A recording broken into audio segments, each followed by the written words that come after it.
আমাদের উদ্দেশ্য আজকে ঝিনাইদহ। আমরা দুইজন বাইকে করে ঝিনাইদহ যাচ্ছি, আর রাস্তায় আমরা একটুখানি রেস্ট নিচ্ছি।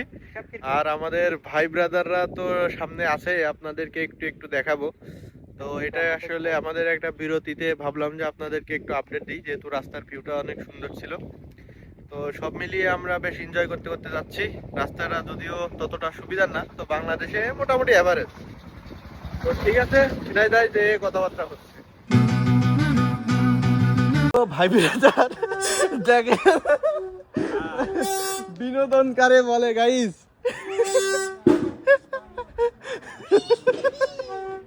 মানে শিশু পার্কে এসে আমরা এখন নিজেরাই শিশু হয়ে গেছি, আর আমাদের দেখে আর এক শিশু হাসাহাসি করতেছে, তাই তো? সুপার বিনোদন।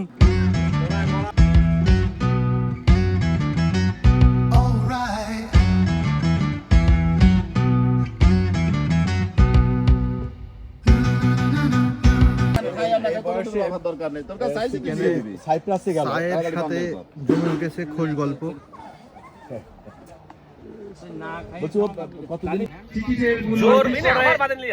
জোর করে 5টা টিকিট কাটিয়েছে। ঠিক আছে, আমি কাটতে চাইছিলাম না সজ্ঞানে, কিন্তু জোর করে কাটিয়েছে। আর জোর করা মানে ভাই বলেছে, মানে কি করবেন ভাই বলা যাবে।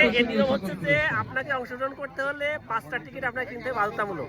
ভাই টিকিটের আয়োজন করেছে, এখানে আমাদের বলার কিছু নেই, যার কারণে ও বড় তো বাধ্য হয়ে ছোট ভাইদের। আমার কথা হলো সেটা না, আমার কথা হলো প্রাইস কি। আরে এলো রয়্যাল এনফিল্ড 20 টাকায়। 20 টাকায়? আমি তো ভাবলাম বউটাও দিয়ে দেবেন। আচ্ছা ঠিক আছে, আগামী পর্বে ভুল করে কেটে ফেললি, আমি বোর জন্য কাটিয়ে দিলাম আর কি।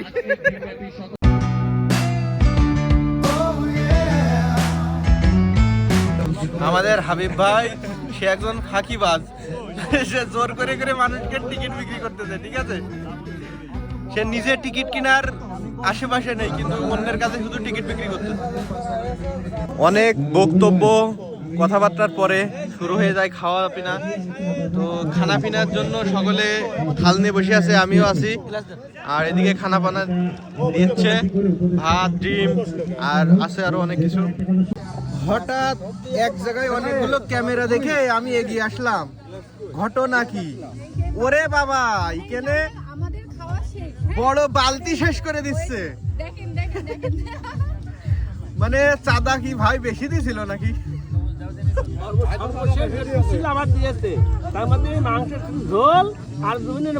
মানে আমাদেরকে আগে আগে অন টাইম প্লেটে শেষ করাই দিয়ে ভাই বালতি নিয়ে বসেছে।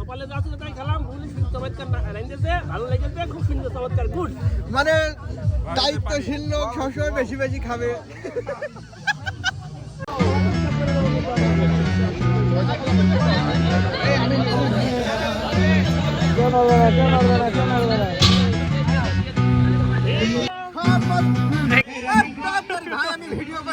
ভাই খাওয়া দাওয়া কথাবার্তা ছবি তোলা সব শেষ, এখন লাস্ট শুধু একটা জিনিস বাদ আছে।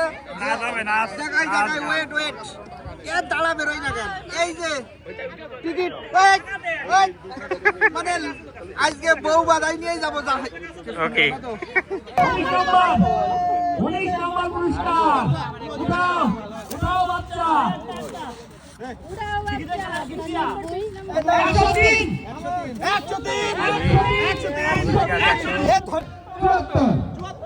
এখনো নাসিম ভাই 100-র উপরে। ঠিক আছে,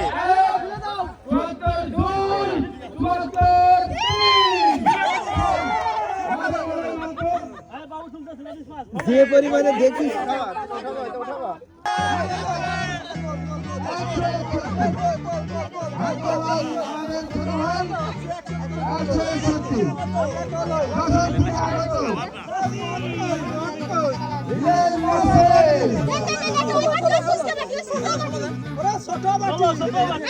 ভাই ছবি তোলা হবে, ভিআইপি হবে।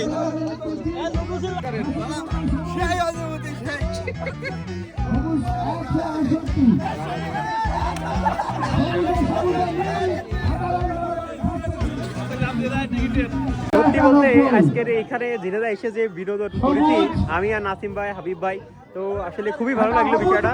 দেখেন কত সুন্দর করে 191 আছেন কোন ভাগ্যবান? তো আমাদের সময় ঘনিয়ে আসছে, আমরা চলে যাব। তো আমরা চলে যাব ঝিনাইদহ থেকে। বেলা শেষ হয়ে আসছে, সন্ধ্যা হয়ে আসছে, আমাদের খানা পিনাও শেষ হলো। আসলে দুপুরের খানা শীতকালে 5টার সময় খেয়েছি, তার মানে আপনারা বুঝতে পারছেন মানে ফিলিংসের অবস্থা কেমন।